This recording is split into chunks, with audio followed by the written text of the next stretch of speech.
시청자 여러분, 오늘 하루 어떻게 보내셨나요? 저는 지난주에 교회의 작은 텃밭에 여러가지 채소를 심었습니다. 아마도 며칠 후면 저희들의 식탁에 싱싱한 야채가 올라올 것이라는 그런 즐거움에 살고 있습니다.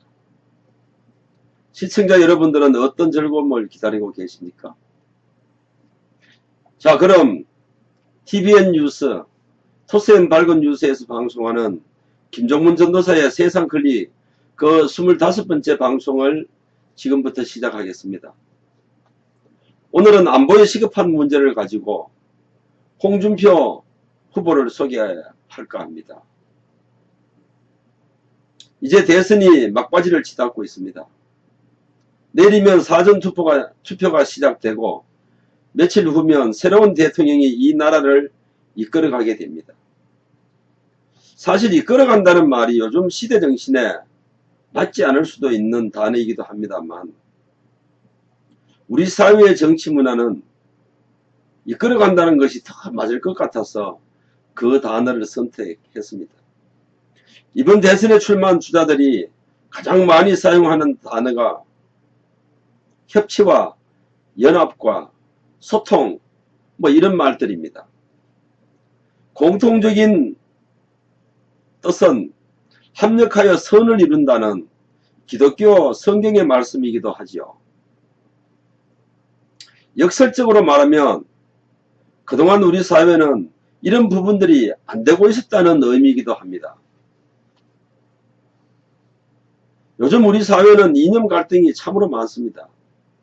그동안 우리는 이념이라고 하면 마치 구시대적인 말이라고 말들을 합니다만 세계 유일의 분단된 국가로서 이념의 문제는 부정할 수 없는 현실이기 때문에 이런 이념의 문제는 극복해야 할 문제이고 지켜내야 할 문제이지 터부시할 말은 아니라고 저는 보는 것입니다.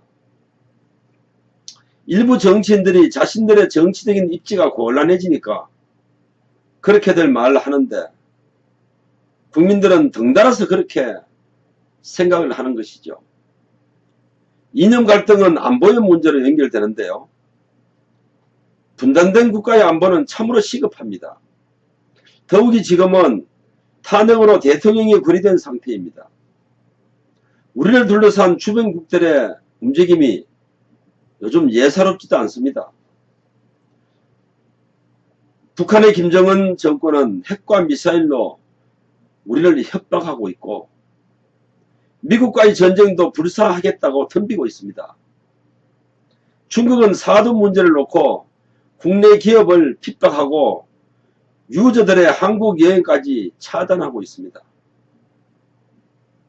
일본은 자국민의 안전을 위해서 한국으로부터 탈출 계획까지 수립했다고도 합니다만 더욱 시급한 것은 남남 갈등이 심각한 수준에 와 있고 지금 우리는 대통령 선거를 치르고 있다는 것입니다. 나라가 정치, 경제, 외교 등 전 분야가 마비되어 버린 상황이라고 봐야죠. 그래서 차기에 들었을 정부는 이 모든 것을 해결해 가야 할 막중한 짐을 지고 출발하게 되는 것입니다. 어느 선거나 그랬듯이 선거에는 국민들이 요구하는 시대정신이 있습니다. 저는 이번 선거의 시대정신을 안보의 문제라고 봅니다. 두말할 필요도 없이 지금은 안보의 문제가 참으로 시급한 때입니다. 그런데 요즘 TV 토론에 나오는 후보들의 안보관을 보면 참으로 위험하고 불안하다는 또 그런 생각이 드는 인물들이 있습니다. 그들 주위에 있는 세력들을 보면 더욱 심각하다는 판단을 하게 됩니다.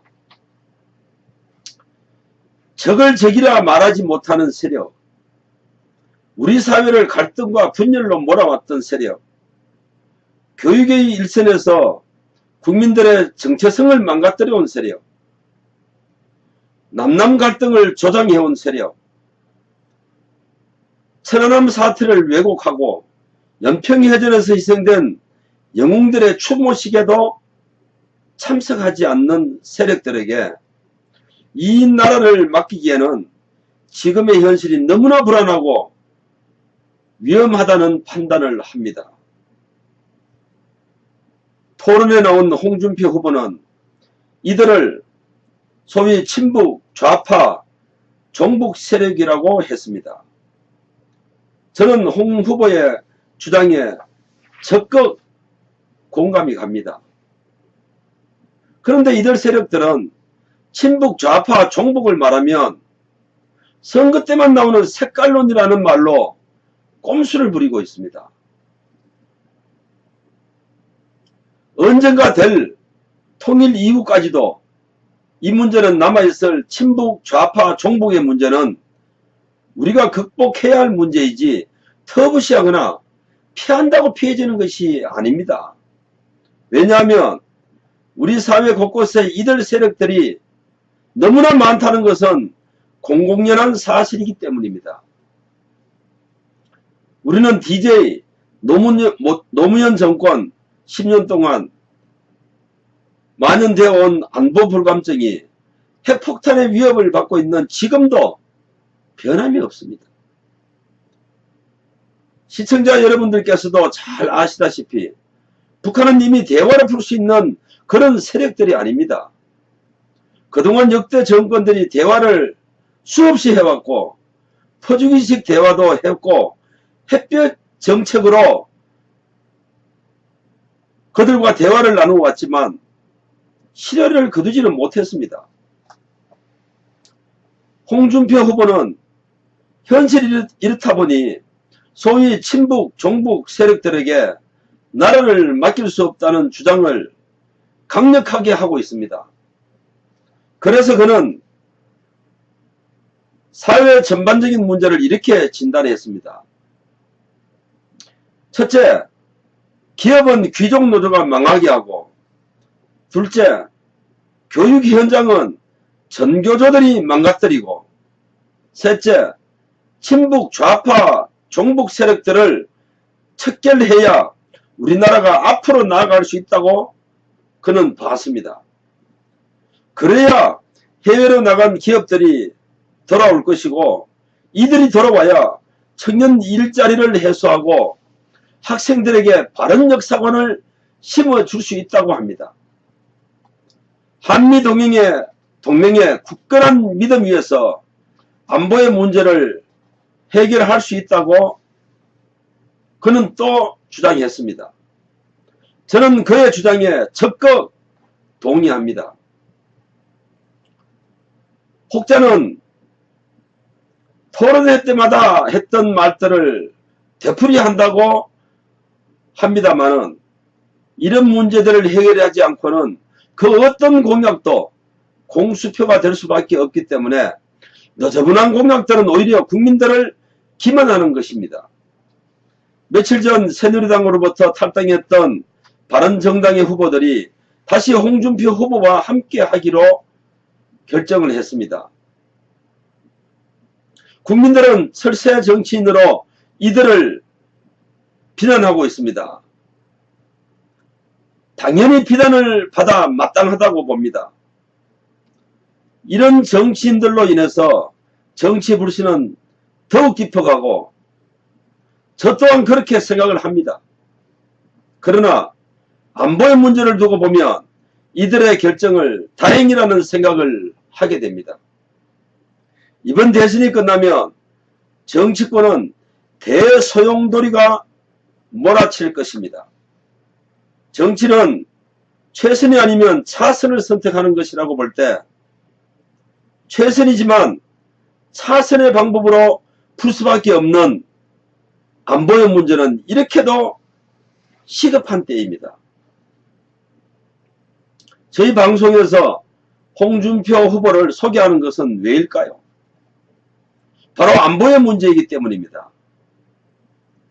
하나님의 복음을 전하는 전도사가 세상을 클릭하면서 홍준표 후보를 소개하는 이유는 친북, 좌파, 종북 세력 그리고 귀족노조, 전교조 세력들에게 이 나라와 국민과 학생들의 미래를 맡길 수 없다는 절박함 때문이었습니다. 시청자 여러분들께서는 어떤 판단을 갖고 계십니까? 김정문 전도사의 세상클릭, 오늘은 여기서 마치겠습니다. 시청자 여러분 대단히 감사합니다.